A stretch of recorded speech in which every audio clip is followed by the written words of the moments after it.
Benedict, Cork. Hey. Might as well start from the start. How did you start up in music? I'm quite a musical family. I'm the youngest of four, so it was kind of in the household. We weren't really sporty. We just kind of sang and played instruments and stuff. So I kind of fell into it in a way.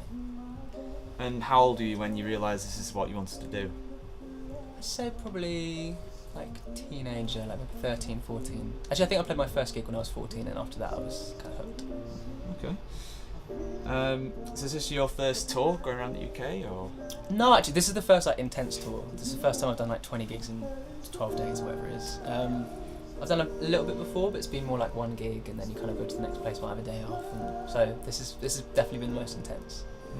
And where would you say is the best on the CoffeeHouse tour that you've been to? Which is the best campus? In terms of like the gig, or in terms of the campus? Well, both really.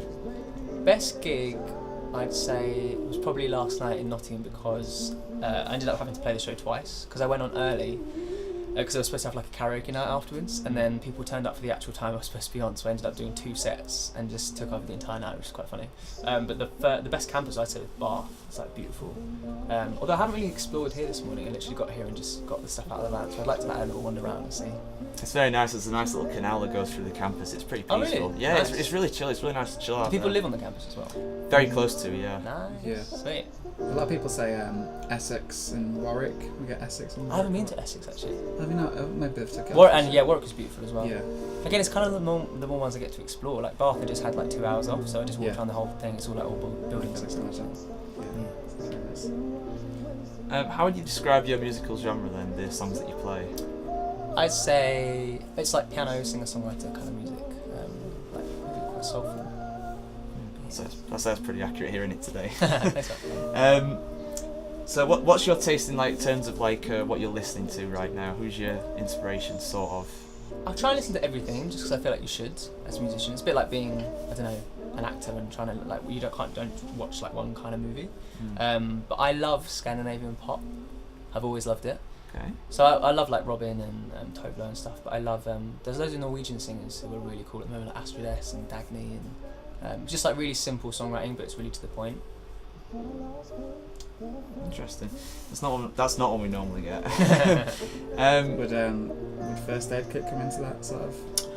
I've heard a few songs. I haven't like. I need to delve in a bit more, Yeah.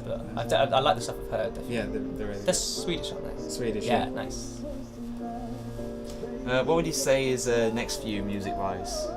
So finish this in 2 days, and then I'm gonna sleep a lot, and then I think we're putting the first like proper single out in November time. So the only stuff I've got online at the moment are like live performances. It's like a 5-track EP, but it's all completely live. So the first like proper single produced will be out in, I think, end of November, beginning of December. Nice. Look forward to it. That's fine. Getting away from music now for just a moment. What do you do outside of music? What are your other interests? I'm quite sporty actually, even though I wasn't as a kid. Like I love just like wandering around. I love running. I love like putting on music, but then just going and doing something else. Like not like, because I think about music a lot. So if I go for a run or like go swimming or something, I don't know. I can kind of like chill out. I love traveling. I love traveling on my own actually. Like picking a city I've never been to and going for like a weekend and just like wandering around, listening to music. I'm the same actually. I think it's important for your writing process, like doing the Yeah, stuff. definitely. I think the best thing actually is when I've got like a bit of a block, just go for like a half-hour run or walk or something and listen to something completely different, or like a podcast or something, and then just zone out. Do you have to be in a certain place or a certain zone to write? Is there like a method? Yeah, I really need to be. I need to be quiet, and it's like often like on my own, or if I'm writing with someone else, like just us. Yeah. I hate those studios where you have like 15 people, like, would you like a cup of tea every 5 minutes? And you're like in the middle of telling like a really sad, like personal story, and they're like, "Hi, I've got churros for you." I'm like, no, like leave me alone. Okay. That was a great voice, by the way. Thank you. I don't think I've ever heard that voice in my life. I don't know if I've ever done that voice before. But Nobody else will do it again. It's First just a time for one-time thing. Okay, hypothetical one for you now. If you could play any music venue in the world, which one would you choose? Royal Albert Hall. Okay. Yeah. Or Madison Square Garden, but that's like a lot bigger. Any reason why? Royal Albert Hall is just like a classic. I feel like so many of my favourite artists have played there, and it's just like such a beautiful room. And Madison Square Garden, for Madison obvious Square reasons. Garden, I feel like it's like the staple American venue. like New York, like Central. It's like, and it's not even massive. Like compared to some arenas here, like I think it's like maybe 15,000 people or something. Whereas I don't know, Wembley Stadium. Like obviously people would say that, but it's something like 100,000 people. It's just too many. I just freak out. And you don't get like the intimacy of it as well. Whereas I feel like a smaller arena like Madison Square Garden, you can still kind of see, I've seen a couple of shows there, you can still like see people's faces and like connect with them a bit more. That's fair enough.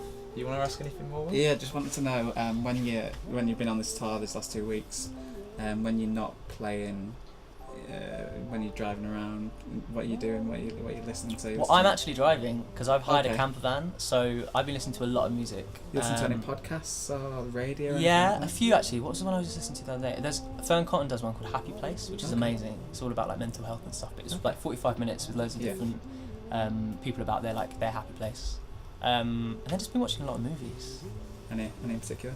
I saw Bohemian Rhapsody yesterday. It was wicked. Was it? And I saw Star Is Born on Saturday, and that was great. So even the films you're watching are very music oriented. Yeah, I sound like I'm a little bit obsessed. don't I? Yeah. Okay, so finally, where can we find you online? So it's at Benedict Cork on all the socials and like benedictcork.com and and there's an EP on Spotify and iTunes and Apple Music and everything under Benedict Cork. Benedict Cork, thank you very much. No worries. Awesome. Thanks for having me. Thanks, man.